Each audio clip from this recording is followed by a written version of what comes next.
من الشيطان الرجيم بسم الله الرحمن الرحيم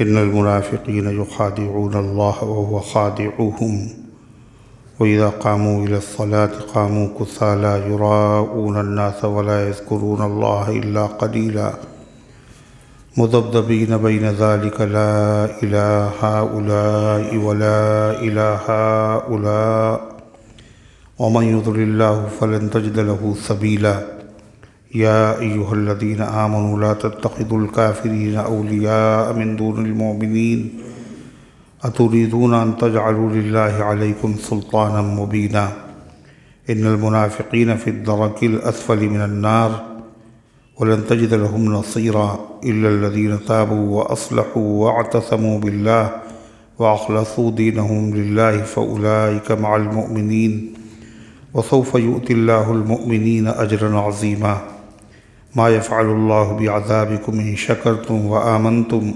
وكان الله شاكرا عليما لا يحب الله الجهر بالسوء من القول إلا من ظلم وكان الله سميعا عليما إن تبدوا خيرا أو تخفوه أو تعفوا عن سوء فإن الله كان عفوا قديرا إن الذين يكفرون بالله ورسله ويريدون أن يفرقوا بين الله ورسله ويقولون نؤمن ببعض ونكفر ببعض ويريدون أن يتخذوا بين ذلك سبيلا أولئك هم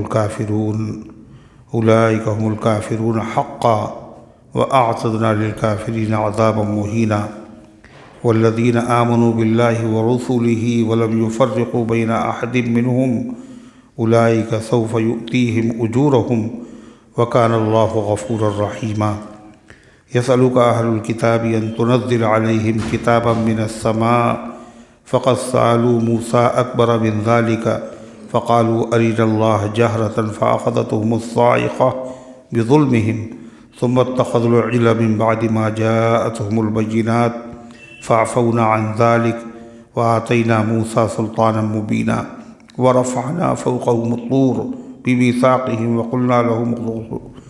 وقلنا لهم ادخلوا الباب سجدا وقلنا لهم لا تعدوا في السبت وأخذنا منهم ميثاقا غليظا فبما نقضهم ميثاقهم وكفرهم بآيات الله وقتلهم الأنبياء بغير حق وقولهم قلوبنا غلف بل طبع الله عليها بكفرهم فلا يؤمنون إلا قليلا وبكفرهم وقولهم على مريم بهتانا عظيما وقولهم إنا قتلنا المسيح عيسى ابن مريم رسول الله وما قتلوه وما صلبوه ولكن شبه لهم وإن الذين اختلفوا فيه لفي شك منه ما لهم به من علم إلا اتباع الظن وما قتلوه يقينا من رفعه الله إليه وكان الله عزيزا حكيما صدق الله العظيم.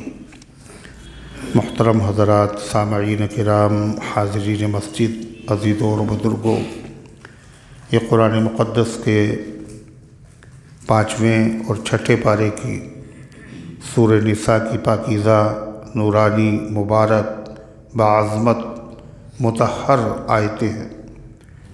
دعا کیجیے رب العزت والجلال ان مقدس آیات کی روشنی میں صحیح اور سچی بات عرض کرنے کی توفیق نصیب فرمائے اور ہم سب کو عمل کرنے کی توفیق عطا فرمائے۔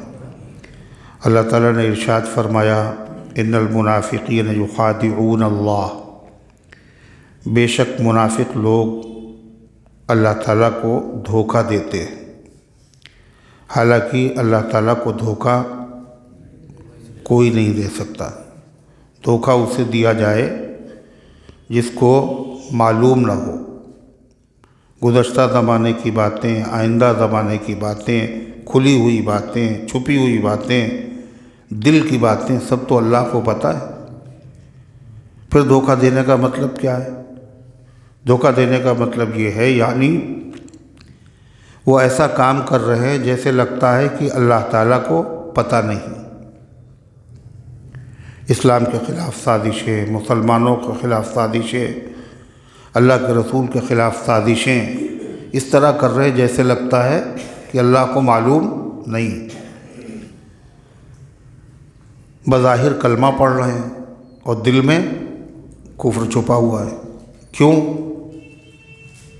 اس لیے کہ مسلمان اعتبار کر لیں گے کہ یہ بھی مسلمان ہے، اور جب مسلمان مان لیں گے مسلمان تو ہماری جان بھی بچ جائے گی، ہمارا مال بھی بچ جائے گا، اور ہیں ہم کافر تو دھوکہ دے کے جان مال بچانے میں کامیاب ہو جائے گی۔ یہ مطلب یہ ہے کہ اللہ کو دھوکہ دیتے ہیں، مطلب یہ ہے اللہ کے دوستوں کو دھوکہ دیتے ہیں، یعنی ایمان والوں کو دھوکہ دینا گویا کہ اللہ کو دھوکہ دینا ہے، اللہ کے نبی کو دھوکہ دینا گویا کہ اللہ کو دھوکہ دینا ہے۔ اللہ فرماتا ہے وَهُوَ خَادِعُهُمْ، اور اللہ ان کو دھوکہ دے رہا ہے۔ اللہ دھوکہ نہیں دے رہا ہے، ان کے دھوکے کی سزا دے رہا ہے۔ یہ دھوکہ نہیں ہوا، دھوکے کی سزا۔ کیسے اللہ ان کو دھوکہ دے رہا ہے؟ کہ اللہ تعالیٰ نے مسلمانوں سے کہہ دیا جو مسلمانوں کے حکم ہیں وہ ان پہ جاری کرو، تو وہ یہ سمجھ رہے ہیں کہ جیسے دنیا میں ہم اسلام کا اظہار کر کے اور کفر کو چھپا کر ہم بچ گئے، ایسے ہی اللہ تعالیٰ کے وہاں بھی دھوکہ دے کے بچ جائیں گے۔ حالانکہ اللہ تعالیٰ نے کیا کیا؟ ان کے دھوکے کو نبی کو بتا دیا اور ان کی سازشوں کو بے نقاب کر دیا۔ نتیجہ کیا ہوا؟ دنیا میں بھی ذلیل ہوئے اور آخرت میں دردناک عذاب ہے۔ تو کامیاب نہیں ہوئے اپنے دھوکے سے۔ وَهُوَ خَادِعُهُمْ، اور وہ ان کو دھوکہ دے رہا ہے۔ اللہ فرماتا وَإِذَا قَامُوا إِلَى الصَّلَاةِ قَامُوا كُسَالَىٰ، اور یہ منافق لوگ جب کھڑے ہوتے ہیں نماز کے لیے تو کھڑے ہوتے ہیں کاہلی کے ساتھ۔ کیوں؟ نماز تو ایمان والوں پہ فرض ہے اور یہ ایمان والے ہیں نہیں، لیکن نماز ایمان والے پڑھتے ہیں۔ اگر ہم نہیں پڑھیں گے تو ہمارا ایمان تو معتبر ہوگا نہیں، جو ہم چال چل رہے ہیں وہ چال ہماری کامیاب نہیں ہوگی۔ اس لیے ثواب تو سمجھتے نہیں ہیں۔ اللہ تعالیٰ کے وہاں پکڑ ہوگی یا نماز کے اوپر ثواب ملے گا، یہ تو عقیدہ ہے نہیں۔ صرف اس لیے کہ دھوکے میں لوگ مبتلا ہو جائیں، اس لیے نماز پڑھتے تو ہیں مگر کیسے پڑھتے ہیں؟ کاہلی کے ساتھ۔ تو کاہلی کے ساتھ تو مسلمان بھی نماز پڑھتے نہیں پڑھتے؟ بہت سارے مسلمان ہیں جو کاہلی کے ساتھ پڑھتے ہیں۔ کہ وہ کاہلی اور ہے اور یہ کاہلی اور ہے۔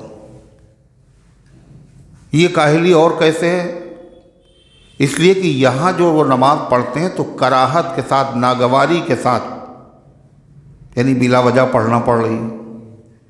اور مسلمان جو کاہلی کے ساتھ نماز پڑھتا ہے وہ یقین تو رکھتا ہے لیکن سستی ہے، نیند کے تقاضے ہیں، کام ہے۔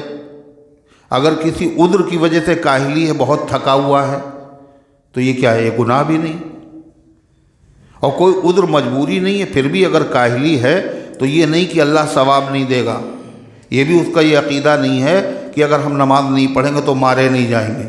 کوئی سمجھ رہا ہے نماز فرض ہے، ضروری ہے، لیکن ہمت نہیں ہو رہی، تو یہ ہے سستی۔ تو دونوں سستی میں فرق ہے۔ ایک ہے ناگواری، یعنی ایمان نہیں، ثواب کی نیت نہیں، عذاب سے بچنے کی فکر نہیں، صرف دکھاوا۔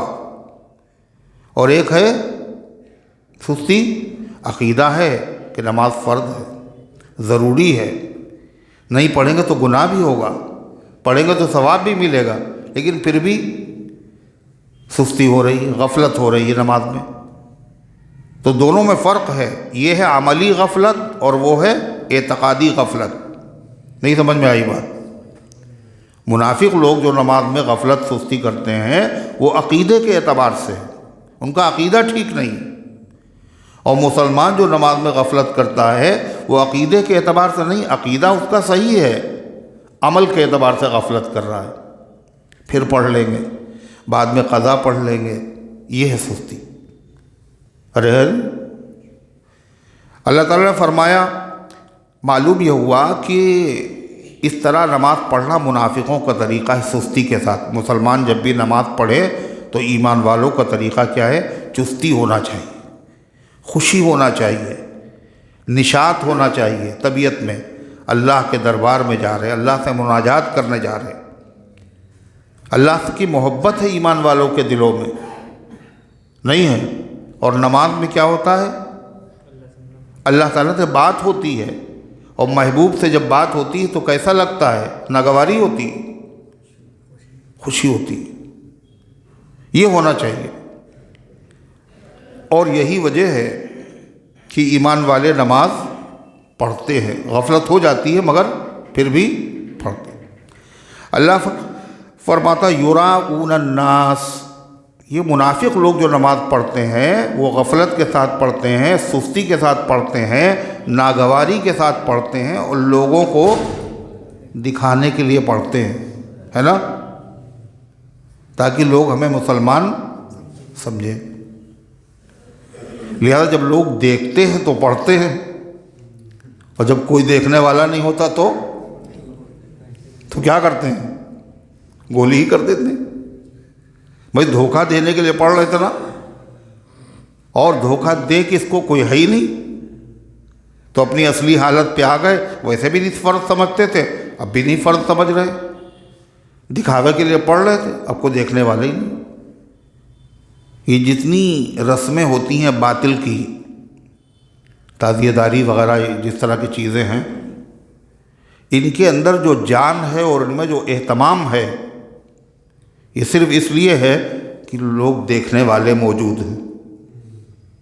لوگ شوق سے دیکھنے آتے نہیں آتے، دوسرے گاؤں سے آتے ہیں، پتہ نہیں کہاں سے آتے ہیں، مہمان بنتے ہیں۔ کیا دیکھیں گے؟ محرم دیکھنے آئے، تعزیہ دیکھنے آئے۔ اور اگر یہ دیکھنے والے ہی نہ رہیں تو سارا لطف اور سارا مزہ ختم ہو جائے گا۔ تو اللہ فرماتا یراؤن الناس، یہ جو نماز پڑھتے بھی ہیں منافق، سستی و کاہلی کے ساتھ کیوں پڑھتے ہیں؟ لوگوں کو دکھانے کے لیے، اس میں کوئی جان نہیں ہوتی، بظاہر پڑھ رہے ہیں۔ اللہ فرماتا ہے وَلَا يَذْكُرُونَ اللَّهَ إِلَّا قَلِيلًا، اور نہیں ذکر کرتے مگر یہ بہت تھوڑا۔ اللہ کا ذکر کرتے تو ہیں مگر بہت تھوڑا۔ ذکر سے مراد نماز، یہ نماز پڑھتے تو ہیں مگر بہت کم پڑھتے ہیں۔ اور کم کب پڑھتے ہیں؟ جب کوئی دیکھنے والا ہوتا ہے تو پڑھتے ہیں، اور جب کوئی دیکھنے والا نہیں ہوتا ہے تو پڑھتے ہی نہیں، کم تو ہو ہی جائے گی۔ یہی حال اس مسلمان کا ہے جب دیکھتا ہے کہ کوئی لوگ دیکھنے والے ہیں تو لمبی پڑھ رہا ہے قاعدے کی، اور کوئی نہیں ہے تو بڑی چھوٹی سی نماز پڑھ لی، یہ بھی ریاکاری ہے۔ تو اللہ تعالیٰ فرماتا ہے وَلَا يَذْكُرُونَ اللَّهَ إِلَّا قَلِيلًا، اور وہ اللہ کا ذکر نہیں کرتے مگر بہت تھوڑا سا۔ اگر ذکر سے مراد نماز ہے تو مطلب یہ ہے دکھاوا ہوتا ہے تو پڑھتے ہیں، اور نہیں ہوتا ہے تو نماز ہی نہیں پڑھتے۔ جب نماز نہیں پڑھیں گے تو ذکر کہاں ہوا؟ تھوڑا سا ہوا۔ اور اگر ذکر سے مراد نماز کے علاوہ ہے، سبحان اللہ والحمد للہ ولا الہ الا اللہ واللہ اکبر، اللہ کہتا منافق لوگ بہت تھوڑا اللہ کا ذکر کرتے ہیں۔ کیوں؟ عقیدہ تو ہے نہیں ان کو، نہ ثواب کا لالچ ہے، نہ ثواب کا ارادہ ہے ان کا۔ وہ تو یوں ہی پڑھ لیتے ہیں، یا نماز کے اندر جو ذکر کرتے ہیں تو کب ذکر کرتے ہیں؟ یعنی ایک مرتبہ سبحان ربی الاعلیٰ کہہ لیا بڑی مشکل سے، امام کے پیچھے پڑھ رہے تو ویسے بھی کچھ نہیں پڑھنا، اور اگر الگ پڑھ رہے ہیں تو تسبیح پڑھتے ہیں، ثنا پڑھتے ہیں، تو وہ بھی ایسے ہی ہونٹ ہلے کبھی نہ ہلے، ہے کوئی دیکھ رہا ہے تو ٹھیک سے، ورنہ جیسے مزدور کام کرتا ہے، کوئی دیکھ رہا ہے تو کام کر رہا ہے، اور دیکھا غافل ہے تو پھر بیڑی پی رہا ہے بیٹھ کے۔ اور یہ نہیں ہے کہ اللہ دیکھ رہا ہے تو لوگوں کو دکھانے کے لیے پڑھا، اللہ کو دکھانے کے لیے نہیں پڑھ رہا ہے۔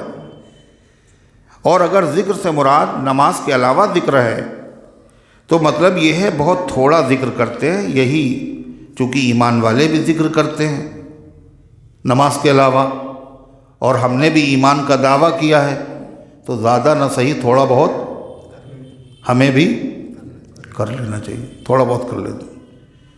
حسن بصری رحمۃ اللہ علیہ فرماتے ہیں یہ تھوڑا ذکر کرتے ہیں اور کاہے کے لیے کرتے ہیں؟ دکھاوے کے لیے۔ اگر یہ تھوڑا سا ذکر کرتے مگر اللہ کے لیے کرتے تو یہ بھی اللہ کے وہاں بہت سمجھا جاتا، نہیں سمجھا جاتا۔ اخلاص کے ساتھ تھوڑی چیز بھی اللہ کے وہاں بڑی ہے، لیکن جب اخلاص ہی نہیں تو ڈھیر چیز بھی اللہ کے وہاں اس کی کوئی اہمیت نہیں۔ اللہ تعالیٰ نے فرمایا مذبذبین بین ذالک، یہ بیچ میں لٹکے ہوئے ہیں، نہ مومن ہیں پورے اور نہ پورے مشرک ہیں، دونوں سے فائدہ حاصل کرنے کے لیے اور دونوں کے نقصان سے بچنے کے لیے بیچ کی چال چل رہے ہیں۔ مسلمانوں سے کیا کہتے ہیں؟ ہم مسلمان ہیں، اور کافروں کے پاس جاتے ہیں ہم تمہارے ساتھ ہیں، تاکہ نقصان سے بھی بچ جائیں اور فائدہ بھی دونوں طرف سے ملتا رہے۔ مذبذب ہیں، نہ مکمل مومن ہے نہ مکمل مجرم، نہ ان کو مسلمان کہا جا سکتا ہے اس لیے دل سے کافر ہے، اور نہ ان کو مشرک کہا جا سکتا ہے اس لیے کہ بظاہر یہ کلمہ پڑھتے ہیں۔ مذبذبین بین ذالک، وہ دونوں کے درمیان میں معلق ہیں، لا الہ اولائی ولا الہ اولائی، نہ ان کا ان سے کوئی تعلق ہے نہ ان کا ان سے کوئی تعلق ہے۔ وہ کافر ہے تو علی الاعلان کافر ہے، مگر یہ علی الاعلان اپنے آپ کو کافر کہتے بھی نہیں تو پورے کافر بھی نہیں ہوئے۔ اور مسلمان دل سے بھی اپنے آپ کو مسلمان سمجھتے ہیں، زبان سے بھی کہتے ہیں، یہ زبان سے تو کہتے ہیں مگر دل سے اپنے آپ کو مسلمان، تو مسلمان بھی نہیں اور کافر بھی نہیں۔ فلن تجد له ومن یضلل اللہ فلن تجد له سبیلا، اور جس کو اللہ گمراہ کر دے تو آپ اس کے لیے کوئی سبیل، کوئی راستہ نہیں پائیں گے، اس کو ہدایت مل نہیں سکتی۔ نہ ان کو کفر پر اطمینان ہے نہ ان کو اسلام پر اطمینان ہے۔ یا ایھا الذین آمنوا لا تتخذوا الکافرین اولیاء من دون المؤمنین، منافقوں کا ذکر کر کے اللہ ایمان والوں کو نصیحت کر رہا ہے کہ دیکھو تم منافقوں والے کام نہ کرو، تم مسلمان ہو، لہذا تمہارے کام منافقوں والے نہیں ہونا چاہیے۔ کیا ہے منافقوں والا کام؟ اے ایمان والو مت بناؤ کافروں کو دوست ایمان والوں کو چھوڑ کر، ایمان والوں سے دلی تعلق نہ رکھنا، اور ایمان والوں کے دشمنوں سے دلی تعلق رکھنا، یہ کس کا طریقہ ہے؟ کس کا؟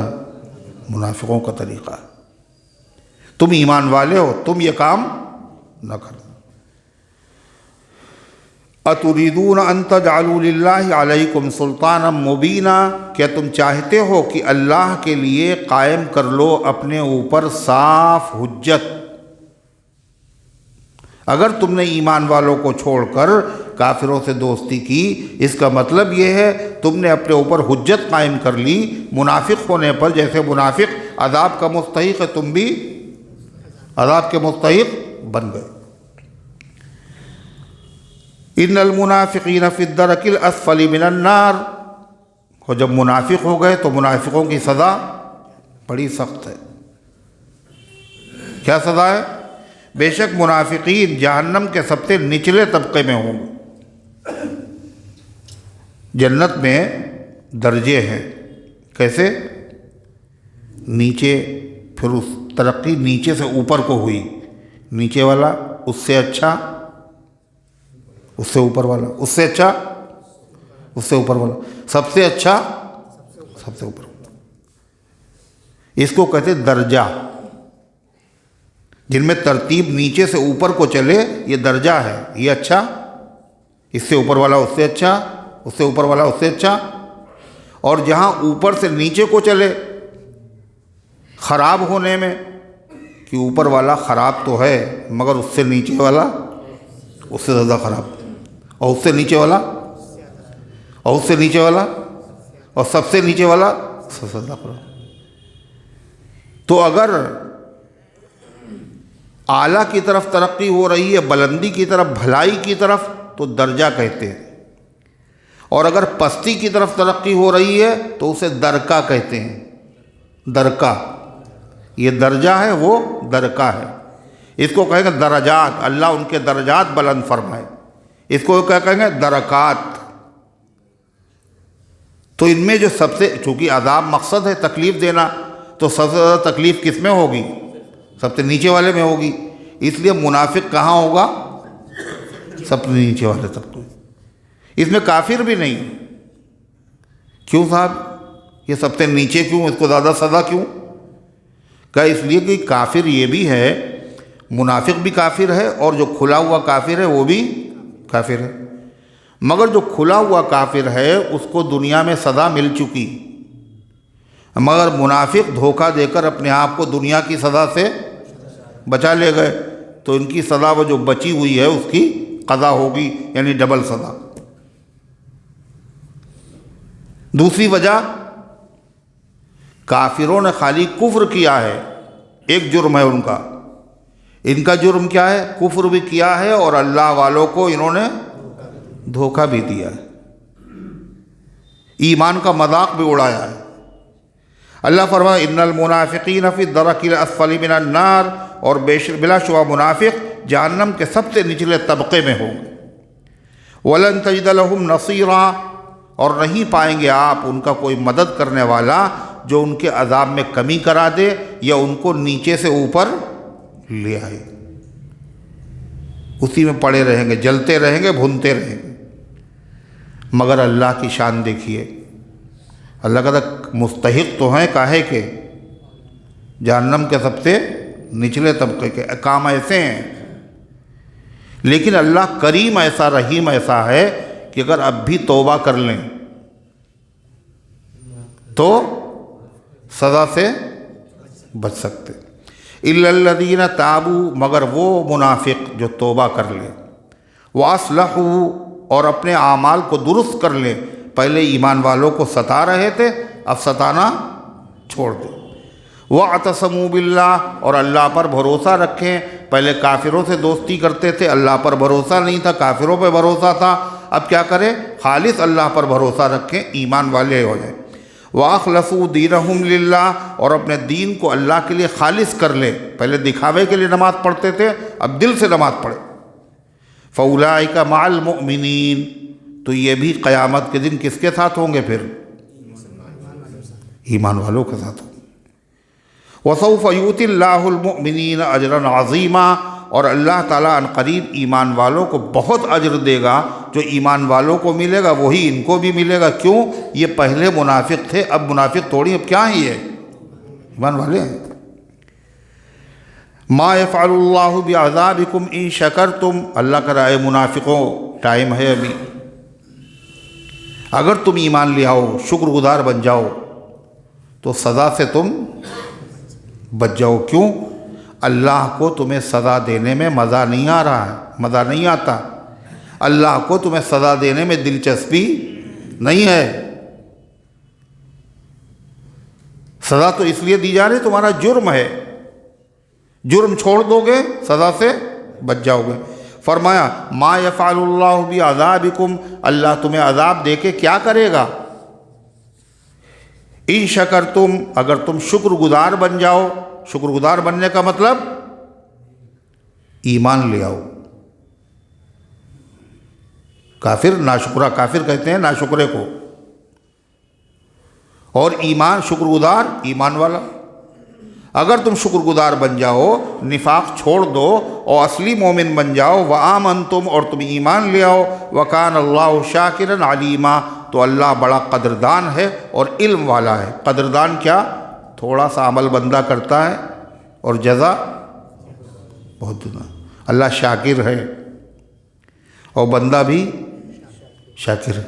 شاکر مانے شکر کرنے والا، بندہ بھی شاکر، اللہ بھی شاکر۔ لیکن جب بندے کو شاکر کہیں گے تو مطلب ہے اللہ کا شکر کرنے والا، اور اللہ کا جب نام شاکر ہو تو اس کے معنی ہوں گے قدر کرنے والا۔ اللہ کیا ہے؟ قدر کرنے والا۔ تواب بندہ بھی ہے اور تواب اللہ بھی ہے۔ جب بندے کو کہا جائے تواب، اس کے معنی بہت توبہ کرنے والا، اور جب اللہ کو کہا جائے تواب تو بہت توبہ قبول کرنے والا، معنی بدل گئے۔ تو اللہ تعالیٰ نے فرمایا وَكَانَ اللَّهُ شَاكِرًا عَلِيمًا، اور اللہ شکر گزار یعنی قدردان ہے اور علم والا بھی ہے، جانتا ہے کس کا عمل اخلاص کے ساتھ ہے یا نہیں۔ اگر عمل میں اخلاص ہوتا ہے تو تھوڑا سا عمل بھی اللہ تعالیٰ اس کے اوپر صلہ جو دے گا وہ عمل کے حساب سے نہیں دے گا بلکہ بڑھا کے دے۔ ارے ہے یا نہیں؟ ہم مسجد میں آ رہے ہیں، کہا کہ مسجد میں آ کے وضو کرو، اور ایک یہ گھر سے وضو کر کے چلو، کیا فرق ہے؟ بھائی وضو یہاں کرنا گھر پہ کرنا؟ گھر سے چلے تو ہر قدم پہ ایک نیکی۔ کیا عمل کیا آپ نے؟ کون سا بہت بڑا بھاری کام کیا؟ ارے وہی ہاتھ پیر منہ دھونا ہے، یہاں بھی دھونا، گھر پہ بھی دھونا۔ گھر پہ آپ نے دھو لیا، اب چلے مسجد تو میٹر چل رہا ہے آپ کا، ہر قدم پہ ایک نیکی، ہر قدم پہ ایک نیکی۔ یہ شکر گزاری ہی تو ہے۔ ایک آدمی نے راستے سے شاخ کاٹ دی جو سب کے سر میں لگ رہی تھی، اللہ نے اسی عمل کی وجہ سے اسے بخش دیا۔ یہ عمل بہت بڑا ہے کیا؟ نہ ساری زندگی تہجد پڑھے، نہ اشراق، نہ اوابین، لوگوں کو تکلیف سے بچا لیا، اللہ نے اتنی اس کی قدر کی کہ کیا کیا؟ جہنم سے بچا لیا۔ ایک بزرگ لکھ رہے تھے اور مکھی آ کے بیٹھ گئی قلم پہ، انہوں نے کہا تھوڑی دیر پیاسی ہوگی، سیاہی پی رہی ہے، پی لینے دو بھائی، پیاس بجھ جائے، نہیں چلائیں گے قلم۔ اللہ تعالیٰ کو یہی ادا پسند آئی، تم نے میری ایک مخلوق پہ رحم کھایا تھا، ہم تمہارے اوپر رحم کھاتے ہیں، چلو ہم نے تمہیں معاف کر دیا۔ تو اللہ شاکر علیم ہے، یعنی قدردان بھی ہے، لیکن دھوکہ دے کر کے اس سے قدردانی نہیں کوئی کرا سکتا۔ اخلاص اگر ہے جبھی جزا بڑھے گی۔ اللہ تعالیٰ نے فرمایا ان اللہ لا يحب اللہ الجہر بالسوء، اللہ تعالیٰ نہیں پسند کرتا ہے بری بات زبان پر لانے کو، الا من ظلم، مگر جس پر ظلم کیا جائے، جو مظلوم ہو۔ یہ کیا بات ہوئی؟ اللہ فرماتا ہے منافقوں کا ذکر تھا، اب یہاں یہ نئی بات آ گئی۔ ارے آئی نہیں آئی؟ منافقوں کا ذکر چل رہا تھا، اب کیا کہہ رہے ہیں؟ اللہ بری بات زبان پہ لانے کو پسند نہیں کرتا، مگر مظلوم اگر ہے، وہ اگر بری بات زبان سے کہہ رہا ہے تو اس کے لیے اجازت ہے۔ تو یہ بیچ میں ایک دم سے نیا مضمون کیسے؟ اس کا مطلب یہ ہے کہ اللہ کہہ رہا ہے کسی میں دین کا عیب ہو یا دنیا کا عیب ہو، اس عیب کو بیان مت کرو، پھیلاؤ نہیں، اس کو تشہیر مت کرو۔ منافق ہونا بھی ایک عیب ہے، نہیں ہے؟ بہت بڑا عیب ہے۔ تو کسی کا نام لے کر کے فلاں آدمی منافق ہے، اس کو بدنام مت کرو۔ اصلاح مقصد ہے تو چپکے سے اس کو بتا دو، تنہائی میں اسے سمجھا دو، نرمی کے ساتھ اسے نصیحت کر دو، لیکن علل اعلان سب کے سامنے برائی اس کی بیان کرنا، یہ کیا ہے؟ اللہ کو یہ چیز پسند نہیں۔ یہ تعلق ہے پہلے سے، لیکن اس کا ضروری نہیں منافق ہی کے بارے میں ہو، کسی کے بارے میں بھی ہو۔ لا يحب اللہ الجہر بالسوء من القول الا من ظلم، اللہ تعالیٰ بری بات زبان پر لانے کو پسند نہیں کرتے، کسی کی برائی کرنے کو اللہ پسند نہیں کرتے، بجز مظلوم کے، یعنی کسی کی برائی کرنا اس کی غیر موجودگی میں، اس کو کیا کہتے ہیں؟ کیا کہتے ہیں اس کو؟ غیبت۔ اور غیبت کیا ہے؟ بہت زیادہ ثواب کا کام ہے نا، ہاں پھر غیبت بہت بڑا گناہ ہے. الغیبت اشد من الزنا، غیبت زنا سے زیادہ سخت. ہم لوگوں کو تعجب نہیں ہوا، صحابہ کو تعجب ہوا. فَكَيْفَ الْغِيبَةُ أَشَدُّ مِنَ الزِّنَا یا رسول اللہ، حضور غیبت زنا سے کیسے زیادہ سخت ہے؟ آپ نے فرمایا زنا میں آدمی نے کسی کا حق مارا نہیں ہے، انہوں نے گناہ کیا، دونوں نے گناہ کیا، اب آپس کی رضامندی سے کیا، مجرم ہیں، مگر غیبت میں کیا ہے؟ دوسرے کا اس نے حق مارا ہے، اس پر زیادتی کی ہے، اس پر ظلم کیا ہے، اور وہ موجود بھی نہیں، اس کو خبر بھی نہیں جو اپنی صفائی پیش کرے. لہذا اس سے اگر توبہ کر لے گا زنا سے آدمی، اللہ معاف کر دے گا، مگر غیبت نہیں معاف کرے گا جب تک جس کی غیبت کی ہے اسی سے جا کے معافی نہیں مانگے. تو غیبت پسند نہیں. اللہ فرما رہا ہے الا من ظلم، مگر جس پر ظلم کیا گیا وہ اگر غیبت کرے تو جائز ہے، اجازت ہے. کسی پہ ظلم ہوا، اس کے بعد وہ اگر پولیس اسٹیشن پہ جا کے کہے کہ صاحب انہوں نے ہمارے گھر کے اوپر آ کر کے بدتمیزی کی ہے، یہ کیا ہے، چوری کی ہے، ظلم کیا ہے،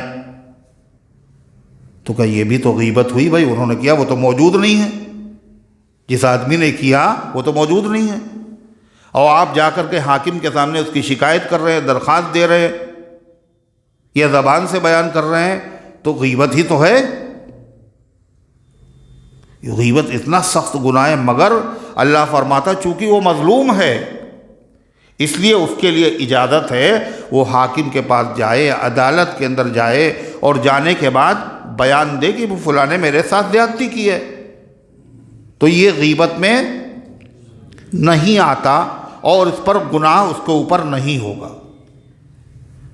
اچھا حاکم کے پاس نہیں گیا وہ، مگر اس نے کسی آدمی کو بتا دیا، جب بھی اس کی پکڑ نہیں ہے. کیوں؟ اس لیے کہ اس کے دل میں غبار بھرا ہوا تھا، ظلم اس کے اوپر ہوا. کسی سے اگر بیان بھی نہیں کرے گا تو کیا ہوگا؟ اٹیک پڑ جائے گا، اس کو نہیں پڑ جائے گا. اور جب کسی سے کہہ لے گا تو تھوڑا بہت ہلکا ہو جائے گا. شریعت نے اجازت تو دی، مگر اتنی ہی اجازت ہے جتنا ظلم ہوا ہے. اس سے زیادہ اگر بیان کرو گے تو تم ظالم ہو جاؤ گے. اور ہوتا یہی ہے، اندازہ تو ہوتا نہیں ہے، جتنا بتایا تھا تھوڑا دو چار اور بڑھا ہی کے بتایا جاتا ہے. اور وکیل لوگ تو باقاعدہ مشورہ دیتے ہیں، اتنے میں کیس اچھا نہیں بنے گا، جو تم بتا رہے ہو اتنے میں کیس اچھا نہیں بنے گا. ارے یہ بھی لکھو، انہوں نے جہیز مانگنے کے لیے مطالبہ کیا تھا، انہوں نے یہ بھی لکھو، کہا تھا نہیں اگر جہیز دو گے تو جلا دیں گے، یہ بھی لکھو. حالانکہ سب کچھ نہیں کہا تھا اس نے. کہا پھر ہار جائیں گے آپ، اگر تقویٰ ہے تو عدالت میں کیوں آئے، پھر ہار جائیں گے آپ. جب انہوں نے بڑھ کے بتایا تو سامنے والا گیا، اس نے اس سے بڑھ کے بتایا. ہے جھوٹ کی ترغیب، جھوٹ بک رہا ہے، پیسے بھی خرچ کر رہے ہیں، جھوٹ بھی بول رہے ہیں، الزام بھی لگا رہے ہیں، بہتان بھی لگا رہے ہیں، یہ سب ہو رہا ہے. تو اگر کسی نے ظلم کیا ہے اس کے ظلم کو بیان کرنے کی اجازت ہے، لیکن کتنی؟ جتنا ظلم ہوا ہے. اگر اس سے زیادہ کرو گے تو کیا ہوگا؟ تم خود ظالم ہو جاؤ گے، اللہ کی مدد اٹھ جائے گی. ایک شخص نے حجاج ابن یوسف سے کہا، حجاج ابن یوسف کے بارے میں بیان کیا. حجاج ابن یوسف دنیا میں بڑا ظالم مشہور ہے. تو عبداللہ ابن عمر نے فرمایا کہ حجاج ظالم ہے، مگر اس کی غیبت علی الاعلان کرنا جائز نہیں ہے. جتنا کیا ہو اتنا ہی کہو. اب پتہ چلا اس نے 40 کیے ہیں تو 45 بتا دینے میں حرج کیا ہے؟ اللہ کے وہاں اس کی بھی پوچھ ہوگی. جو نہیں کیا تھا وہ تم نے کیسے کہہ دیا؟ شریعت کتنی خوبصورت ہے کہ اگر اجازت اتنی نہ دی جاتی تو مظلوم کا کیا ہوتا؟ کتنا نقصان ہوتا بیچارے کا، گھٹ کے مر جاتا بیچارہ۔ یعنی مارا بھی جا رہا ہے اور رونے میں نہیں دیا جا رہا ہے، رونے بھی نہیں دے رہے اور مار بھی رہے۔ نہ ستم کی ہے اجازت، نہ تو فریاد کی ہے، اور گھٹ کے مر جاؤں یہ مرضی میرے صیاد کی ہے۔ گھٹ کے مر جاؤ، چیخنے بھی نہیں دیں گے، چلانے بھی نہیں دیں گے۔ جذبات کی کتنی رعایت ہے۔ فرما الا من ظلم، مگر جس پر ظلم ہوا۔ آگے کیا کہا؟ وَكَانَ اللَّهُ سَمِيعًا عَلِيمًا، اور اللہ سننے والا ہے، جاننے والا ہے۔ مظلوم جو کچھ کہہ رہا ہے، جو شکایت کر رہا ہے ظالم کی، اللہ سن رہا ہے۔ جتنا ظلم ہوا اتنی شکایت کرنا۔ علیمہ، اللہ جاننے والا بھی ہے، کتنا ظلم ہوا ہے یا نہیں ہوا ہے، یہ تم نے اپنی طرف سے بڑھا کے بتایا ہے۔ یہ تو ہوا مسئلہ، یہ تو ہوئی اجازت، یہ تو ہوا قانون۔ اگر اس کی بھی اجازت نہ دی جائے تو دنیا میں امن و امان قائم نہیں ہو سکتا۔ مظلوم ہے یا تو شکایت کرنے کی اجازت، زیادتی بیان کرنے کی اجازت۔ حدیث میں آتا ہے کہ ایک صحابی تشریف لائے، انہوں نے کہا ہے اللہ کے رسول، میرے پڑوسی نے مجھے بہت عاجز کر رکھا ہے، پڑوسی بہت مجھے تکلیف دیتا ہے، بہت تکلیف دیتا ہے۔ تو آپ نے فرمایا کہ تم ایسا کرو، اپنے گھر کا سامان نکال کے باہر رکھو، اور جو پوچھے کہ یہ کیا ہوا، کہنا یہ ان کی وجہ سے۔ جو بھی آ کے پوچھے یہ کیا ہو گیا تمہیں، کہنا یہ پڑوسی ہیں مجھے رہنے نہیں دے رہے، ان کی وجہ سے کرنا پڑ رہا ہے۔ دو چار لوگوں نے جب پوچھا، اس نے یہی کہا ان کی وجہ سے۔ وہ تھا خیر کا زمانہ، اس کو بڑی شرم ہے۔ اس نے کہا بھائی ہم آپ سے معافی مانگتے ہیں، آئندہ کبھی نہیں پریشان کریں گے، سامان اپنا جلدی سے اندر کر لو۔ ہیں تو یہ اصلاح ہے۔ فرمایا اللہ تعالیٰ نے دوسری طرف کا اجازت تو ہے مظلوم کو شکایت کرنے کی، لیکن ساتھ ساتھ کیا فرمایا؟ بدلہ لینے کی۔ خالی مظلوم ہی کا مسئلہ نہیں، کسی نے بھی اگر تمہارے ساتھ زیادتی کی ہے، کچھ کیا ہے، تو کیا ہے آپ بدلہ لے سکتے ہیں، مگر کتنا؟ جتنا ظلم ہے اتنی بدلہ۔ بدلے میں اگر تھوڑا سا آگے بڑھ گئے تو پھر ظالم وہ تھا، آپ مظلوم تھے، آپ کے ساتھ اللہ کی مدد تھی، اب آپ ظالم ہو جائیں گے، مظلوم وہ ہو جائے گا، آپ سے مدد ہٹ جائے گی اور اس کے ساتھ مدد اللہ کی شامل ہو جائے گی۔ آگے اللہ کیا کر رہا؟ بدلہ لینے کی اجازت تو ہے، مگر اچھا اگر رشتہ داروں یا دوست احباب کو بتائیں یہ بات، کیا میرے ساتھ ظلم ہوا ہے یہ چیز، ہاں تو آ تو گئی وہی بات۔ اگرچہ وہ دفع نہیں کر سکتا ہے، اجازت نہیں دے سکتا، مگر دل کا غبار تو نکل گئے، ہلکا تو ہو گیا، اجازت ہے۔ غیبت کی اجازت یہاں دی گئی، اتنا سخت گناہ ہے۔ اسی طرح چند موقع اور ہیں جہاں اجازت ہے غیبت کی۔ اصول کیا ہے؟ کسی آدمی کو نقصان سے بچانے کے لیے اگر آپ کسی کا عیب بیان کر دیں، واقعی عیب، تو یہ گناہ نہیں ہوگا۔ چاہے دنیا کے نقصان سے بچانے کے لیے، جسمانی نقصان سے بچانے کے لیے، مالی نقصان سے بچانے کے لیے، یا دینی نقصان سے بچانے کے لیے۔ پتہ چلا کسی نے آفر کیا آپ کو، میاں ہمارے ساتھ تم کاروبار کر لو، اتنا پیسہ دے دو اور ہم تمہیں جو ہے کاروبار میں شریک کریں گے اور نفع تمہیں دیں گے۔ تو وہ آدمی انجان ہے، دوسرا آدمی جانتا ہے ان کو کہ ہر ایک کے ساتھ اسی طرح یہ کاروبار کرتے ہیں، لے کے پھر واپس سنہرے خواب دکھاتے ہیں اور اس کے بعد وہ غریب کا پیسہ رکھ لیتے ہیں اور دیتے ہی نہیں، وہ بیچارہ پریشان ہوتا ہے۔ تو اس کو معلوم تھا، اس نے کہا یہ غریب آدمی سیدھا سادہ آدمی پھنس جائے گا، اس نے کہا بھائی صاحب ذرا سمجھ کے معاملہ کرنا، ٹھیک نہیں ہے، یہ آدمی قابل اعتبار نہیں ہے۔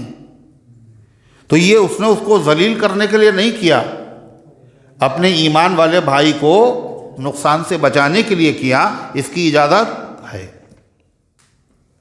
رشتہ کہیں ہو رہا ہے، یہ تو زندگی بھر کا ساتھ ہوتا ہے، ارے ہے نہیں؟ اور پھر ایک ہے سفر تھوڑی دیر کا ہو، یہ تو زندگی بھر کا سفر۔ اس لیے اس میں بڑی احتیاط کی ضرورت ہوتی ہے۔ کہیں رشتہ کر رہا ہے آدمی، وہ پتہ نہیں اس کو بیچارے کو، اور واقعی ان لوگوں میں کوئی عیب ہے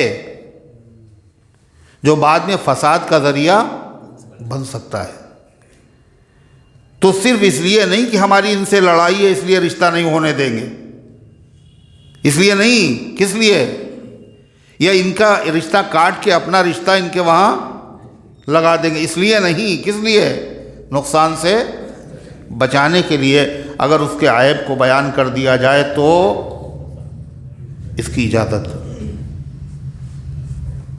اور اس کے اوپر تو حدیث میں بڑی سخت وعید آئی ہے کہ اگر کوئی آدمی کسی سے سودا کر رہا ہو اور آپ کو پتہ ہے کہ ان کی بات چل رہی، آپ بیچ میں نہ پھاندیے، جائز نہیں ہے، حدیث میں سخت وعید ہے۔ اسی طرح اگر کسی کا کہیں رشتہ چل رہا ہے، رشتے کی بات، جب تک وہاں سے مکمل جواب نہ ہو جائے، جب تک آپ اپنا رشتہ وہاں نہ بھیجیے۔ اور یہاں لوگ کیا کرتے ہیں، باقاعدہ ترکیبوں سے وہ پہلے والا رشتہ ختم کرا کے اپنا رشتہ بھیج دیں۔ ایک صاحب کہنے لگے کہ وہ تو ہمارے وہاں آتے نہیں تھے، کبھی آتے ہی نہیں تھے، کل نے فلاں جگہ سے رشتہ لگا تو باقاعدہ رکشے پہ بیٹھ کر کے کافی دور سے گھر پہ آئے، کہنے وہ ٹھیک نہیں ہے، پہلے فکر نہیں کچھ تھی، آج بڑی فکر ہے، کیا بات ہے آخر؟ تو نبی پاک صلی اللہ علیہ وسلم سے ایک صحابی نے ذکر کیا، حضور پاک صلی اللہ علیہ وسلم نے پوچھا بھئی تمہارا رشتہ کرنے، ہاں فلاں انصار قبیلے میں نے رشتہ دیا ہے۔ تو اللہ کے نبی نے کیا کہا؟ دیکھ لینا، دیکھ کے کرنا۔ قبیلے انصار میں سے بعض قبائل میں، قبیلے انصار میں بعض گھرانے ایسے ہیں جن کی آنکھوں میں کچھ عیب ہے، آنکھوں میں کوئی عیب ہے۔ حضور نے ان صحابی کو اتنا بتایا، اس سے دو باتیں معلوم ہوئیں۔ ایک تو کیا پتہ چلا کہ اگر واقعی کوئی عیب ہے اور رشتہ ہونے جا رہا ہے، بعد میں بدمزگی پیدا ہو تو اس لیے اس کو بتانے کی اجازت اللہ کے رسول نے بتایا۔ دوسرے آپ نے کیا کہا؟ دیکھ کے کرنا۔ معلوم یہ ہوا کہ جس سے شادی ہو رہی ہے اس بچی کو دیکھنے کی بھی اجازت شرعاً ہے۔ عرف میں اگر ہمارے وہاں نہیں ہے تو کوئی بات نہیں، بھئی گھر والے دیکھ لیں، دوسرے لوگ دیکھ لیں، لیکن مسئلہ کیا ہوتا ہے، کہتے ہیں فوٹو دیکھ لیجیے، فوٹو بھیج رہے ہیں، اس میں کوئی عیب نہیں سمجھ رہے ہیں، لیکن دیکھنے میں عیب سمجھ رہے ہیں، جبکہ شریعت میں اس کی باقاعدہ اجازت ہے۔ ضروری نہیں کہ آپ کہیں کہ ہم دیکھنے آئیں گے، ہم آپ کے وہاں دیکھنے آئیں گے۔ جب آپ کہیں ہم دیکھنے آئیں گے تو پھر دو باتیں ہو سکتی ہیں، ان کو بھی پتہ چل گیا دیکھنے آئیں گے تو وہ کیا کریں گے، پھر وہ کیا کریں، وہ پہلے سے تیار ہے۔ پھر آپ دیکھنے گئے، یہ اچھا بھی نہیں لگتا، ہم دیکھیں گے، لڑکا دیکھنے آئے گا، یہ معاشرے میں عیب بھی سمجھا جاتا ہے۔ ماں بہن پھوپھی خالہ ان کا دیکھنا یہی اپنے معاشرے میں چلتا ہے، لیکن اگر ایسا ہو تو کسی اتفاق سے کسی جگہ آدمی اس کو اس نیت سے دیکھ سکتا ہے، کسی تقریب میں کسی مقام پہ گئے، اس میں توہین بھی نہیں ہے، ورنہ پتہ چلا دیکھنے آئیں گے اہتمام کے ساتھ، انہوں نے اہتمام بھی کیا تاکہ آپ کو عیب نظر نہ آئے، اس کے علاوہ انہوں نے کھانے پینے کا بھی اچھا خاصا اہتمام کیا، اور آپ نے جانے کے بعد ریجیکٹ کر دیا، پھر نتیجہ کیا ہوگا؟ ان کے پیسے سے بھی گئے اور دل کے اوپر بھی ان کے چوٹ لگی کہ جا کے آپ نے توہین کر دی، ہمیں پسند نہیں ہے۔ تو ایک تو اس کے لیے اجازت، یہ تو ہوا کاہے کا نقصان، جسم کا نقصان، مال کا نقصان۔ اس نقصان سے بڑا نقصان کون سا ہے؟ دین کا نقصان۔ کون سا نقصان ہے؟ دین کا نقصان۔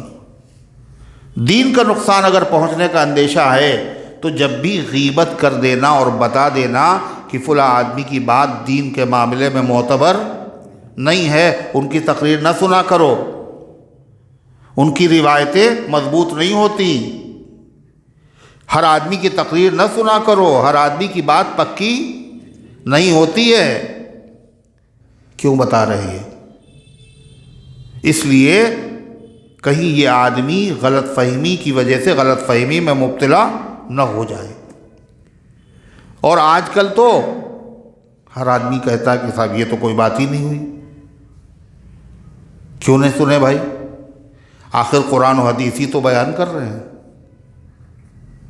کیا بتا رہے ہیں؟ قرآن و حدیث۔ آپ قرآن و حدیث سے منع کر رہے ہیں؟ تو کوئی بھی دنیا میں جب بات کرے گا آپ کے سامنے، تقریر میں دین کی جب بات کرے گا تو کیا پیش کرے گا؟ ہے رامائن اور گیتا، کیا پیش کرے گا؟ بے حدیث ہی کا نام لے گا۔ ارے لے گا نہیں لے گا؟ اور آپ کو تو پتہ نہیں، اس نے حدیث کہہ دیا، آپ نے کہا ہاں حدیث ہی ہوں۔ باقاعدہ ایک فرقہ ہے، باقاعدہ اس نے اپنا نام ہی یہی رکھا ہے، کیا؟ اہل حدیث۔ اور اس کا مقصد کیا ہے؟ حدیثیں پیش کر کر کے لوگوں کو کیا کرنا؟ حدیث خدمت نہیں کرنا، لوگوں کو بدظن کرنا۔ اگر اتنا بتا دے کہ ہاں آمین زور سے کہنے کی بھی حدیث ہے اور دھیرے سے کہنے، ہم لوگ دھیرے سے کہتے ہیں، ہم بھائی ہم زور سے کہتے ہیں، کوئی مسئلہ نہیں ہے نا۔ سورہ فاتحہ امام کے پیچھے پڑھیں نہ پڑھیں، حدیث ایسی بھی ہے اور ایسی بھی ہے، تو کوئی حرج نہیں۔ اگر نہیں پڑھو گے تو نمازی نہیں ہوگی۔ یہ کیا ہے؟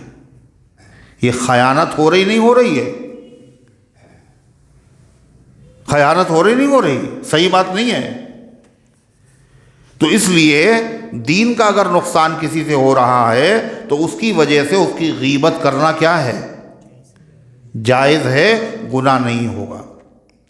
ایک فن ہے باقاعدہ علم حدیث کا، کیا ہے؟ علم حدیث کا ایک فن، پوری دنیا میں کسی کے وہاں یہ نہیں، یہ علم ہے ہی نہیں، یہ صرف ہے تو مسلمانوں کے ہاں، اور اس سے لاکھوں لوگوں کے حال معلوم ہوتے ہیں آپ کو، ہزار لوگوں کی زندگی آپ کو معلوم ہوگی۔ کسی کے پاس وہ علم نہیں ہے۔ اس علم کا نام ہے فن رجال۔ فن رجال، یہ صرف حدیث کی وجہ سے ہے، پوری دنیا میں نہیں ملے گا، کسی قوم کے پاس نہیں ملے گا۔ مسلمان اگر کوئی بات بھی کہے تو کیسے کہے؟ سند کے ساتھ کہے۔ یہ خصوصیت ہے اس دین کی، یہ نہیں جو جی چاہا کہہ دیا اور مان لیا گیا۔ اس دین کی خصوصیت ہے، اس میں سند ہے، پروف ہے۔ لولا الاسناد لقال من شاء ما شاء، ایک بزرگ کہتے ہیں اگر حدیث میں سند نہ ہوتی تو جو آدمی جو چاہتا وہ کہہ سکتا تھا۔ کیا کہا؟ انظروا عمن تاخذون دینکم، اسے دیکھ لیا کرو کس سے تم دین حاصل کر رہے ہو، وہ ہے بھی ٹھیک ٹھاک آدمی نہیں ہے۔ سب پتہ لگا یوٹیوب پہ حدیث دیکھی تھی اور واٹس ایپ کے اوپر میسج میں حدیث آ گئی، جبریل 7 مرتبہ آئیں گے دنیا میں، اس کے بعد پھر نہیں آئیں گے۔ کئی مرتبہ؟ 7 مرتبہ جبریل آئیں گے، پھر نہیں آئیں گے۔ تو انہوں نے کہا یہ تو حدیث ہے، اور حدیث پڑھنا بھی ثواب ہے اور لوگوں کو پڑھوانا بھی ثواب ہے۔ انہوں نے کھٹ سے 10 آدمیوں، اور جب 10 تک پہنچے وہ بھی اسی مزاج کے تھے، انہوں نے اور اور حالانکہ حدیث ہے ہی نہیں، سرے سے غلط گڑھی ہوئی بات ہے، اور دلیل اس کی یہ ہے کہ قرآن کہتا ہے کہ جبریل ہر سال آتے ہیں شب قدر میں، نہیں آتے؟ تنزل الملائکۃ والروح، تو ہر سال آتے ہیں، اور کہنے 7 مرتبہ آئیں گے، تو ایسے نہ معلوم کتنی باتیں ہیں۔ سیدنا حضرت فاروق اعظم رضی اللہ تعالیٰ عنہ نے سب سے پہلے توجہ اس پہ دلائی، کاہے پہ؟ کہ ہر حدیث نہ قبول کر لی جائے، حدیث کے معاملے میں احتیاط کی جائے۔ حضرت عمر کتنے دور اندیش تھے، تو وہ حضرت ابو موسیٰ اشعری رضی اللہ تعالیٰ عنہ ایک مرتبہ آئے ملنے کے لیے، تو کسی کام میں مصروف تھے، انہوں نے اجازت کی، السلام علیکم ھذا ابو موسیٰ ھذا اشعری، میں ابو موسیٰ اشعری ہوں، سلام، کیا میں آ سکتا ہوں؟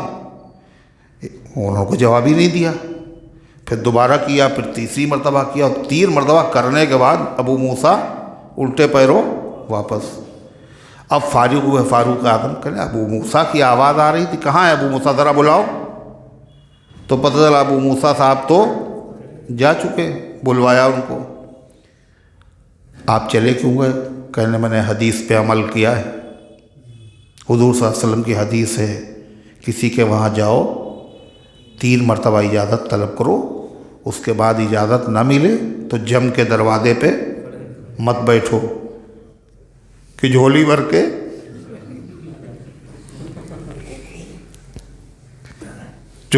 جاؤں گا یا پھر مر کے جاؤں گا۔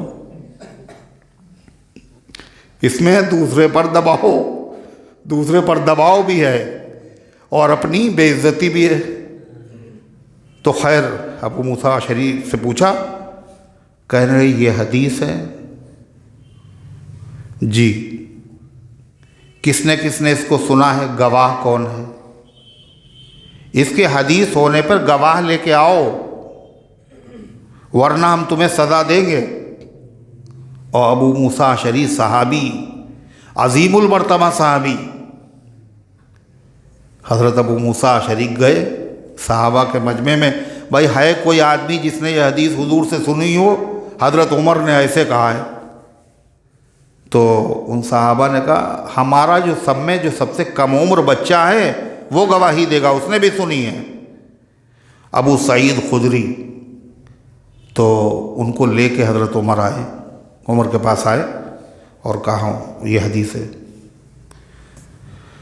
کہنے لگے تم صحابی ہو، مجھے تمہاری نیت پر کوئی شبہ نہیں، تم سچے ہو، میں بعد میں آنے والوں کو سبق دینا چاہتا ہوں کہ صرف حدیث کا نام سن کر کے پگھل نہ جانا، احتیاط کے ساتھ حدیث کو قبول کرنا۔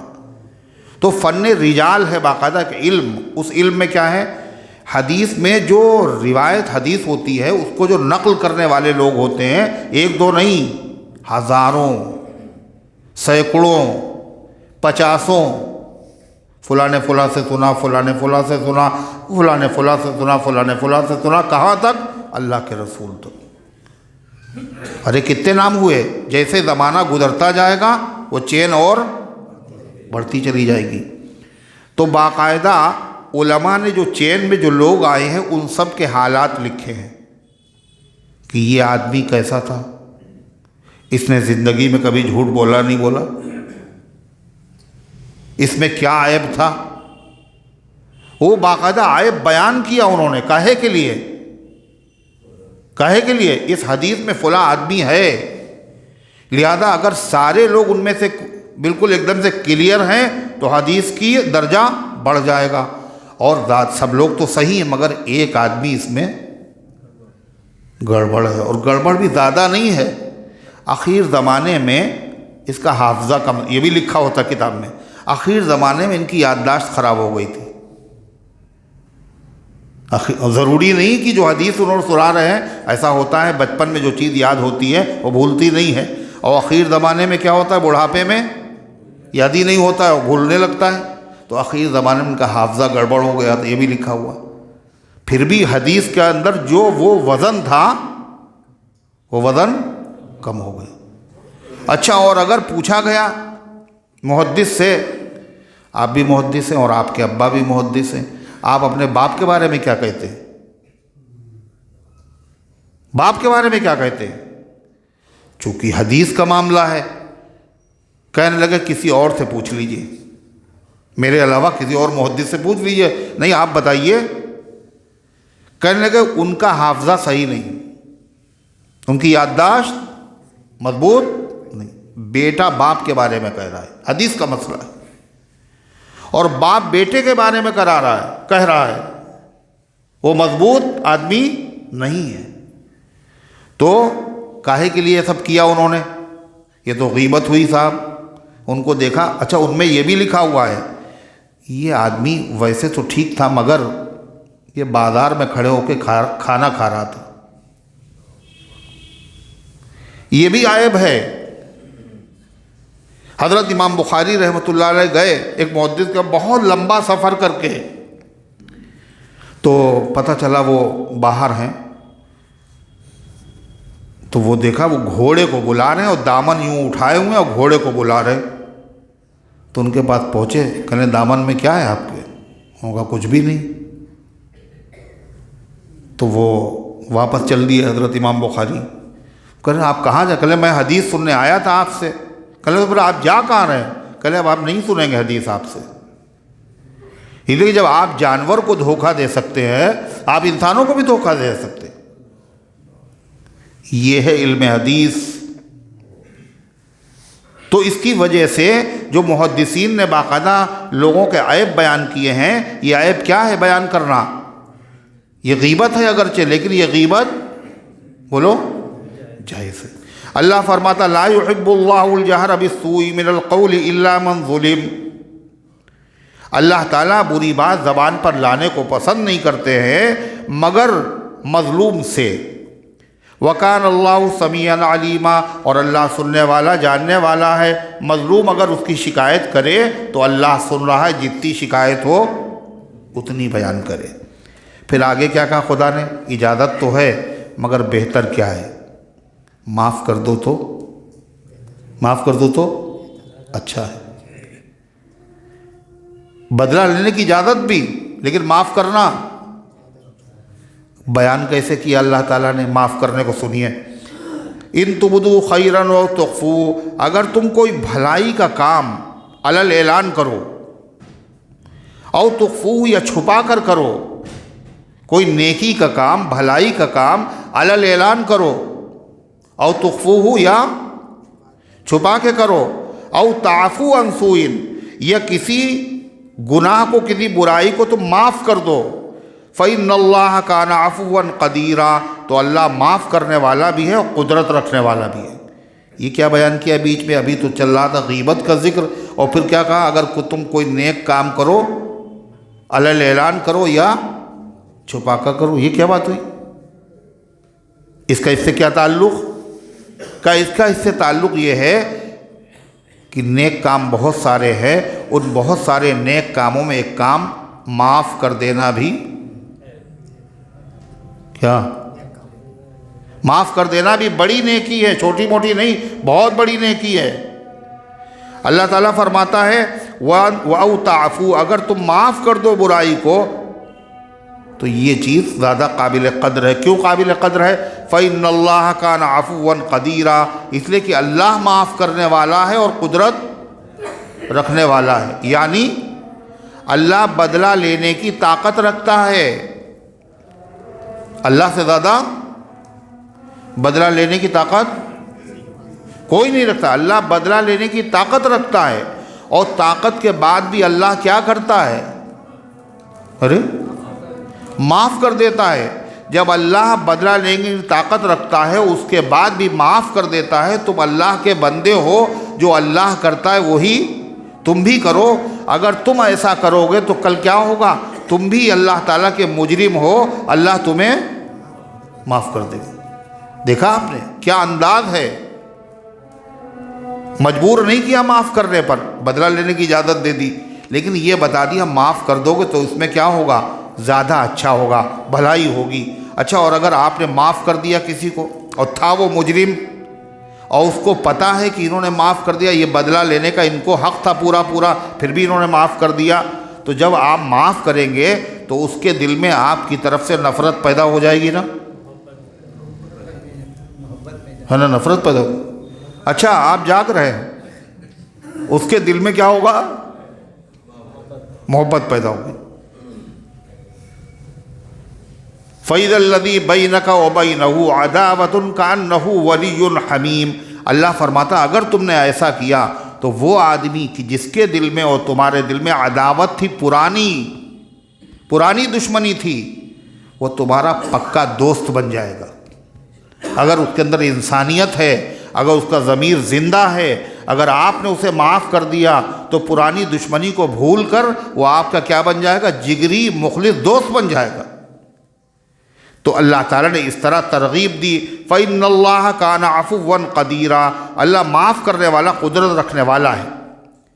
پھر فرمایا إِنَّ الَّذِينَ يَكْفُرُونَ بِاللَّهِ وَرُسُلِهِ وَيُرِيدُونَ أَن يُفَرِّقُوا بَيْنَ اللَّهِ وَرُسُلِهِ وَيَقُولُونَ نُؤْمِنُ بِبَعْضٍ وَنَكْفُرُ بِبَعْضٍ، یہاں ذکر ہے یہودیوں کا، اوپر ذکر تھا منافقوں کا۔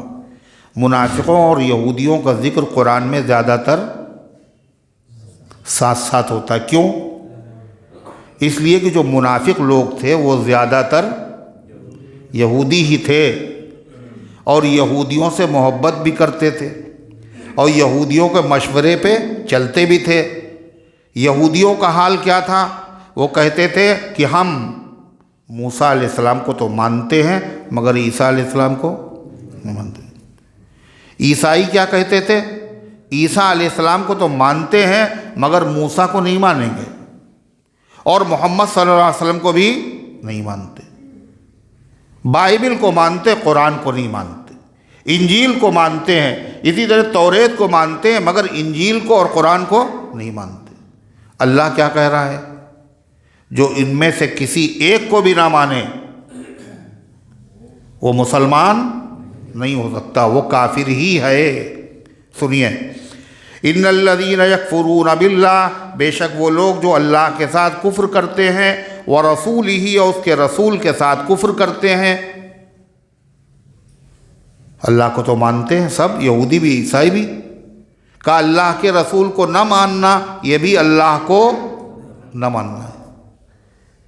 وَيُرِيدُونَ أَن يُفَرِّقُوا بَيْنَ اللَّهِ وَرُسُلِهِ، اور چاہتے ہیں کہ اللہ اس کے رسول کے درمیان میں تفریق پیدا کر دے۔ تفریق، فرق کیسے؟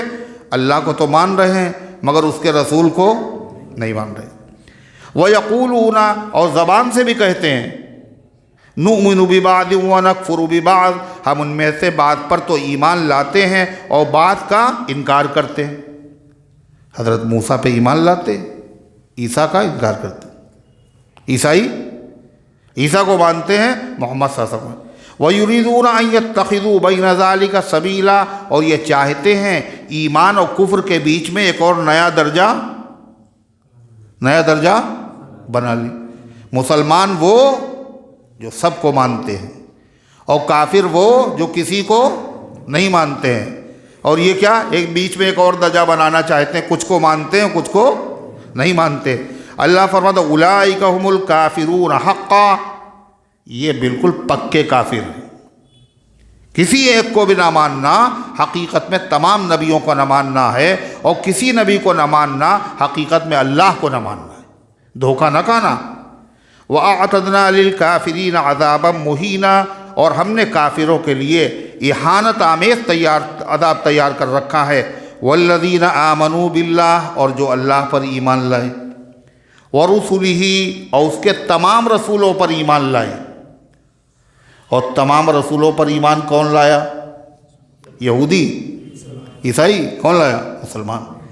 جو اللہ پر ایمان لائے اور اس کے رسولوں پر ایمان لائے، لم یفرقوا بین احد منہم، اور ان میں سے کسی کے اوپر انہوں نے کسی کے درمیان میں فرق نہیں کیا، ان کو مانیں گے ان کو نہیں مانیں گے۔ اللہ فرماتا اولئک، یہی لوگ ہیں، سوف یؤتیہم اجورہم، اللہ ان کو قیامت کے دن عنقریب ان کو بدلہ عطا فرمائے گا، اور یہی مومن ہے اور یہی مسلم ہیں اور یہی اللہ کے مقبول بندے ہیں۔ وَكَانَ اللَّهُ غَفُورًا رَحِيمًا، اور اللہ بخشنے والا بھی ہے، رحم فرمانے والا ہے۔ جو ان سے غلطیاں ہوں گی ان کو معاف کر دے گا، اور جو نیکیاں ہوں گی ان کو بڑھا کر کے اور ثواب بڑھا دے گا، یہ رحم ہے۔ يَسْأَلُكَ أَهْلُ الْكِتَابِ أَن تُنَزِّلَ عَلَيْهِمْ كِتَابًا مِّنَ السَّمَاءِ، یہودیوں کا ذکر کیا تو مسلمان کیا چاہتے تھے کہ یہودی پڑھے لکھے ہیں، ایک نبی کو ماننے والے، ایک کتاب کو ماننے والے، اس کتاب میں ہمارے نبی کا بھی ذکر ہے، یہ بھی مسلمان ہو جائیں۔ چاہتے تھے نہیں چاہتے؟ مگر یہودی لوگ جانتے تو تھے، مگر ایمان جو نہیں لا رہے تھے وہ انجان ہونے کی وجہ سے نہیں، بلکہ عناد، دشمنی، حسد کی وجہ سے۔ اللہ نے مسلمانوں کو مایوس کر دیا، تم ان سے امید نہ رکھنا یہ ایمان لائیں گے، یہ ایمان لانے والے نہیں ہیں، اور ان کی تاریخ بڑی پرانی اسی سے بھری ہوئی ہے۔ انہوں نے تمہارے نبی کیا اپنے زمانے کے نبیوں کو بھی بہت تکلیفیں پہنچائیں۔ سنیے، یسألک اہل الکتاب، حدیث میں آتا ہے کچھ یہودیوں کے سردار حضور صلی اللہ علیہ وسلم کی خدمت پہ آئے اور کہنے لگے ہم آپ پر ایمان لانے کے لیے تیار ہیں، مگر ایک شرط ہے، پوری کر دی یا ایمان لیا ہے؟ چھوٹی سی شرط ہے۔ اب چھوٹی سی شرط دیکھیے ان کی، کہنے لگے جس طرح موسیٰ علیہ السلام پر کتاب نازل ہوئی تھی، کون سی والی؟ سب لوگ نہیں بول رہے ہیں، توریت۔ کہنے وہ جو نازل ہوئی تھی وہ ایک ہی مرتبہ میں پوری نازل ہوئی تھی، ہے نا؟ قرآن کے علاوہ جتنی کتابیں نازل ہوئیں سب ایک دم سے پوری کی پوری نازل ہوئی، اور قرآن نازل ہوا 23 سال میں تھوڑا تھوڑا نازل ہوا 23 سال میں۔ تو کہنے لگے کہ اگر آپ توریت کی طرح آسمان سے کوئی کتاب نازل کروا دیں تو ہم سب لوگ آپ کا کلمہ پڑھ لیں گے۔ یہ بات جو انہوں نے کہی تو ایمان لانے کے لیے نہیں کہی، فساد کے لیے کہی، شرارت میں کہی، عناد میں کہی۔ اگر اللہ واقعی ایسی کتاب نازل کر دیتا تو کیا ایمان لے آتے؟ تب کچھ اور تلاش کر لیتے، ہے نا؟ کچھ اور تلاش کر لیتے۔ خوہ بدرا بہانے بسیار، جب آدمی ماننا نہیں چاہتا تو سینکڑوں بہانے تلاش کر لیتا ہے۔ تو اللہ کے نبی کو اس سے دل دکھا، مسلمانوں کو بھی تکلیف ہوئی۔ اللہ تعالیٰ نے فرمایا اے پیغمبر اگر یہ اس طرح کی باتیں کر رہے ہیں تو زیادہ تعجب کی بات نہیں ہے، تکلیف کی بات بھی نہیں۔ کیوں؟ انہوں نے جو آپ سے فرمائش کی ہے اس سے آپ کو تعجب نہیں ہونا چاہیے۔ انہوں نے موسیٰ علیہ السلام جو خود ان کے پیغمبر تھے اس سے خطرناک فرمائش کی تھی۔ وہ خطرناک فرمائش کیا تھی کہ موسیٰ ایسے تم اللہ کو مانیں گے نہیں جب تک اللہ کو اپنی آنکھوں سے نہ دیکھیں۔ یہ اس سے بڑی بات ہے۔ سنیے، یسألک اہل الکتاب، آپ سے درخواست کرتے ہیں یہ کتاب والے، ان تنزل علیہم کتابا من السماء، کہ آپ ان پر نازل کروا دیں آسمان سے کوئی کتاب ایک دم سے پوری۔ اللہ فرماتا ہے فقد سالوا موسیٰ اکبر من ذلک، انہوں نے موسیٰ علیہ السلام سے اس سے بڑی بات کا سوال کیا تھا۔ فقالوا، تو کہا تھا، ارنا اللہ جہرتن، ہمیں اللہ کو دکھا دو کھلم کھلا۔ یہ اتنی بڑی بات تھی، ہوا کیا پھر؟ فاخذتہم الصاعقہ، پکڑ لیا ان کو بجلی نے، ایک بجلی اوپر سے گری اور 70 کے 70 جو چنے ہوئے تھے جن کو موسیٰ لے کے گئے تھے کوہ طور پہ، یہ ان کا حال تھا۔ چنے ہوئوں کو جب یہ حال تھا تو عوام کا حال کیا ہوگا؟ 70 کے 70 لوگ فوراً وہیں پر ٹھنڈے ہو گئے۔ موسیٰ علیہ السلام نے اللہ سے درخواست کی یہ میری قوم بدظن ہو جائے گی، ہمیں نوٹ ڈالے گی، کہے گی موسیٰ تم نے مروا دیا، تو اے اللہ ان کو زندہ کر دیجئے۔ وہ زندہ ہوئے، ایک دوسرے کو دیکھ رہے ہیں، اتنا بڑا انعام اللہ نے دیا، مگر سدھرے اس کے بعد بھی۔ سنیے، فاخذتہم الصاعقہ، تو ان کو بجلی نے پکڑ لیا، بظلمہم، ان کی شرارت کی وجہ سے۔ ثم اتخذوا العجل، اس کے بعد کیا حرکت کی کہ بچھڑے کی پوجا شروع کر دی۔ اتنا بڑا انعام اللہ تعالیٰ کا، اتنا بڑا احسان کہ مر گئے، خدا نے زندہ کر دیا، اتنی بڑی نعمت دیکھنے کے بعد پھر کیا کیا؟ خدا کی شان میں گستاخی، اللہ کو چھوڑ کر کے بچڑے کی پوجا شروع کر دی۔ وَثُمَّ اتَّخَذُوا الْعِجْلَ مِن بَعْدِ مَا جَاءَتْهُمُ الْبَيِّنَاتُ، اور پھر انہوں نے بچڑے کو تجویز کر لیا اس کے بعد کہ ان کے پاس واضح دلائل پیش آ چکے تھے، معجزات دیکھ چکے تھے۔ اللہ کہتا پھر بھی ہم نے کیا کیا؟ فَعَفَوْنَا عَنْ ذَلِكَ، ہم نے ان کو معاف کر دیا، پھر بھی ہم نے معاف کر دیا، فوراً سزا نہیں دی۔ وَآتَيْنَا مُوسَىٰ سُلْطَانًا مُبِينًا، اور ہم نے موسیٰ علیہ السلام کو کھلا ہوا غلبہ عطا فرمایا۔ موسیٰ علیہ السلام نے اس بچھڑے کو جو سونا ڈھال کے بنایا گیا تھا اس کو ریتا، اور ریتنے کے بعد جلایا اور پانی کے اندر بہایا، اور اسی طریقے سے جن لوگوں نے بچڑے کی پوجا کی تھی موسیٰ علیہ السلام نے فرمایا اللہ کا حکم ہے ان کو قتل کر دیا جائے، وہ 70,000 لوگ قتل کیے گئے۔ وَرَفَعْنَا فَوْقَهُمُ الطُّورَ، اور یہ ایسے ظالم لوگ ہیں جب توریت جیسی کتاب ان کو دی گئی تو ان لوگوں نے موسیٰ علیہ السلام سے کیا کہا؟ توریت پہ ہم عمل نہیں کر پائیں گے، اس میں حکم بڑے سخت ہیں۔ اللہ فرماتا پھر ہم نے کیا کیا؟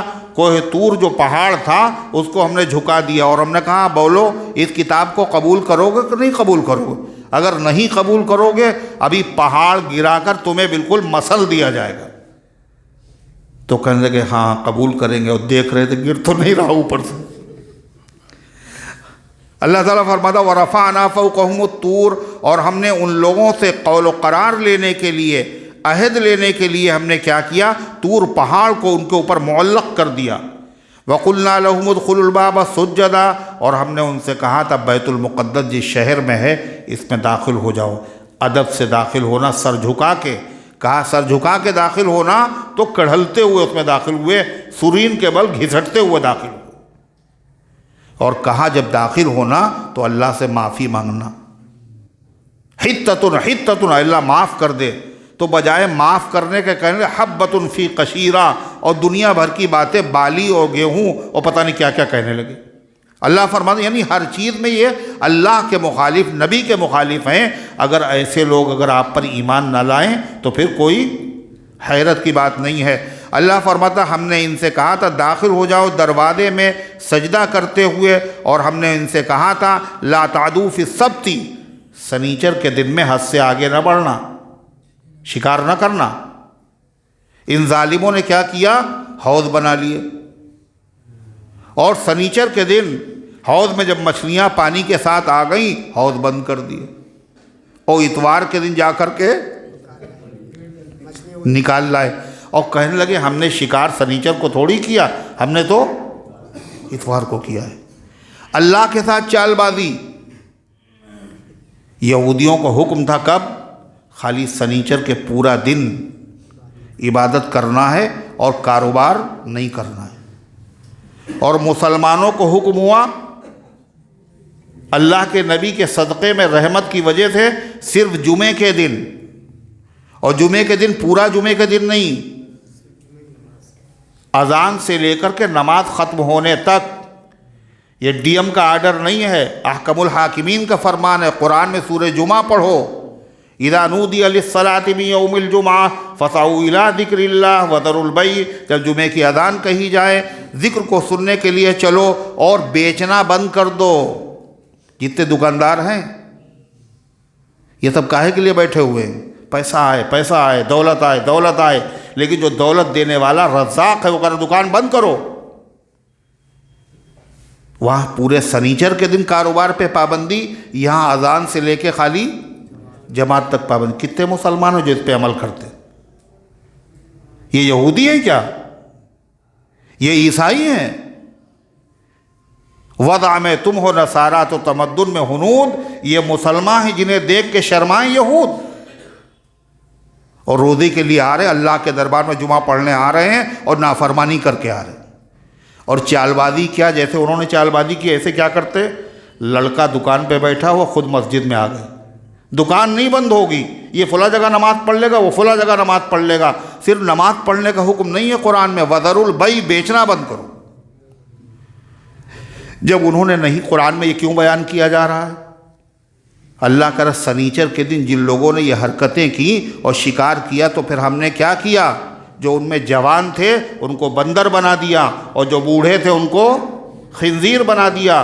تم ہمارے نبی کے غلام ہو، ہم تمہیں پہلے سے ہوشیار کر رہے ہیں، نبی کے صدقے میں عذاب نہیں آ رہا ہے، مگر کام سارے وہی ہیں جو عذاب جن قوموں پر عذاب جن کی وجہ سے نازل ہوا۔ اللہ فرماتا اور ہم نے کہا تھا ان سے سنیچر کے دن میں آگے نہ بڑھنا، مگر جب وہ آگے بڑھے تو ہم نے انہیں کہ وَأَخَذْنَا مِنْهُمْ مِيثَاقًا غَلِيظًا، اور ہم نے ان سے سخت عہد لیا تھا۔ ایک نافرمانی اور دو، ایک پوری لمبی لسٹ ہے، اللہ اس کو ذکر کر رہا ہے۔ اس کے بعد پھر ان کے اوپر اللہ کا عذاب آیا، اللہ ان کے اوپر لعنت فرمائی ہے۔ تو ایسے لوگ اگر کلمہ نہ پڑھیں جاننے کے بعد تو کوئی تعجب کی چیز نہیں ہے۔ اللہ ان گزارشات کو قبول فرمائے، عمل کرنے کی توفیق عطا فرمائے۔ اپنے سود کے پیسے سے کیا بھائی کا قرض دے سکتے ہیں؟ اگر بھائی بہت غریب ہے تو آپ اس کو دے دیجئے اور وہ اپنے استعمال میں لے سکتا ہے، قرض بھی ادا کر سکتا ہے۔ اکڑو بیٹھ کر کھانا کھانا کیا سنت ہے؟ اکڑو بیٹھ کے کھانا کھانا سنت نہیں ہے۔ یا تو اتحیات میں جس طرح بیٹھا جاتا ہے اس طرح بیٹھ کر کھانا، یا پھر ایک پیر زمین پر بچھا کر اور ایک پیر کھڑا کر کے۔ کیا موبائل میں تلاوت کی رنگ ٹون لگا سکتے ہیں؟ بالکل نہیں لگا سکتے ہیں، اس لیے کہ تلاوت کی یہ قرآن کی توہین ہے۔ اگر بیت الخلاء میں پہنچے گا، اگر فون بیت الخلاء میں بجے گا تو کیا کریں؟ اگر اس کے علاوہ بھائی کوئی وہ یہ تو بند کیا جا سکتا ہے آرام سے، بیت الخلاء میں نماز میں بند کیا جا سکتا ہے، وہ تو بیت الخلاء ہے۔ اور اس طرح کی کوئی ٹیون نہ ہو جس کی وجہ سے بیت الخلاء میں جو ہے وہ آدمی بے ادبی ہو۔ قدیر احمد خان کی مغفرت، اللہ تعالیٰ ان کو مغفرت فرمائے، امت کے تمام مرحومین کی مغفرت فرمائے۔ محبت کیا لکھا ہے؟ طبیعت خراب ہے، اللہ شفا عطا فرمائے۔ چندہ کی طبیعت خراب ہے، اللہ شفا عطا فرمائے۔ طلحہ کے لیے دعا کر دیں، ملازمت مل جائے، اللہ تعالیٰ طلحہ کو اور جتنے بھی ملازمت کی تلاش میں ہیں اچھی ملازمت ان کو عطا فرمائے۔ شبیر احمد کا انتقال ہوگا، انا للہ و انا الیہ راجعون، اللہ مغفرت فرمائے۔ والد صاحب کے کام کے لیے دعا کر دیں، اللہ تعالیٰ سارے لوگ جو بے کاروبار ہیں اور کاروبار ان کا نہیں چل رہا ہے، اللہ تعالیٰ ان سب کو کام میں لگا دے۔ انسان کے مرنے کے بعد تیجا اور 40واں کرنا چاہیے یا نہیں؟ اور جس دن انتقال ہوتا ہے اس دن لوگ کیا لکھا ہے مٹھائی لے کے آتے ہیں، وہ لانا چاہیے نہیں لانا چاہیے؟ تیجا اور 40واں یہ صحیح العقیدہ لوگ بھی کرتے ہیں جو دیندار ہیں، خود بھی سمجھتے ہیں، لوگ بھی سمجھتے ہیں۔ تیجا بھی بدعت ہے، 40واں بھی بدعت ہے۔ ایصال ثواب بدعت نہیں ہے۔ ایصال ثواب کا مطلب مقصد یہی تیجے 40ویں کا ہوتا ہے مرنے والے کو ثواب پہنچے، اور یہ ثواب جب ہی پہنچے گا جب مستحق لوگ کھائیں گے۔ اگر گھر ہی کے لوگ آ کر کے کھا لیں گے تو پھر کیا ہوگا؟ ثواب نہیں ملے گا، ایسے تو پھر روزانہ کھا لیجیے۔ تو دوسری چیز یہ جو مٹھائی لے کے آتے ہیں یہ سارے کام خلاف سنت، نہ مٹھائی لاؤ نہ کڑوا تیل لاؤ۔ دعا کرو مرنے والے کے لیے، اللہم صلی علی سیدنا وعلی آل سیدنا۔